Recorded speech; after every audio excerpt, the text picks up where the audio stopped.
I had read this book about the history of PayPal. I think it was called PayPal Wars, actually. It's written by one of the early employees there. And then I had sort of studied the history of Square as well, which was another, of course, fintech company in the Bay Area. My time at Airbnb, actually, I had seen this as well, where they had launched, they'd gotten some traction, and then all kinds of kind of regulatory policy matters started to come to the forefront and Uber was very big at that time too, and it was like, there was all these news articles being written at that time, like, is Uber illegal? Is Airbnb illegal? And obviously as an early employee, my view was, these things should not be illegal. They're clearly helping people, like people want them. In fact, they're disrupting incumbents that are inefficient, and that's kind of partly why they're getting this backlash. But at the same time, to win in the public debate and probably eventually get new laws written, you have to show good faith effort that you're doing the right thing. You can't just be, an anarchist and kind of flout, the law, or be so anti-authoritarian that you rub people the wrong way. You have to show that you're trying to do something good in the world.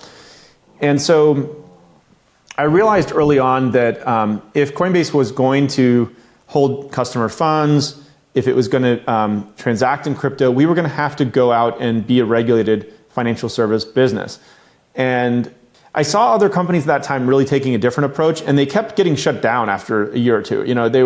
This had happened subsequently, actually, from Coinbase launching. I saw lots of other small crypto firms go through that. But even in our communication with Silicon Valley Bank, for instance, which was an important partner at that time, we realized that kind of transparency was the key to trust. And so I had to go in there and tell them everything that was actually happening, especially the bad stuff, right? Like, we found out that these 1,000 customers were able to onboard, and we actually didn't collect the thing that we should have. And so we're now working to remediate that, but we just want to proactively tell you. And like the proactive communication, especially about the mistakes, was one of the things that built trust.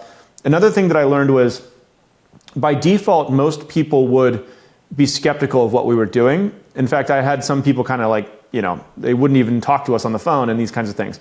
Some people even hung up on me, But when I got a chance to meet people in person, they would typically trust me a lot more, right? So there was, and this is partly just human nature. It's like everything on the internet you trust a little bit less, and you meet somebody in person, you like them. But it was also something about, I would put on a suit and tie, for instance, and go meet with like the California Department of Financial Services. And there's something about my personality where people would talk to me and they would think, well, I have no idea if this is going to work, but like, this guy is definitely not, he's definitely not lying to me. There's something that allowed me to sort of endear myself to people by just showing up in person. Those kind of things helped make sure that the company got off on the right foot. We can talk about some recent policy and legal challenges we've had at some point too, but I think in general that's been a really good strategy for us, and it's helped us work with regulators all over the world.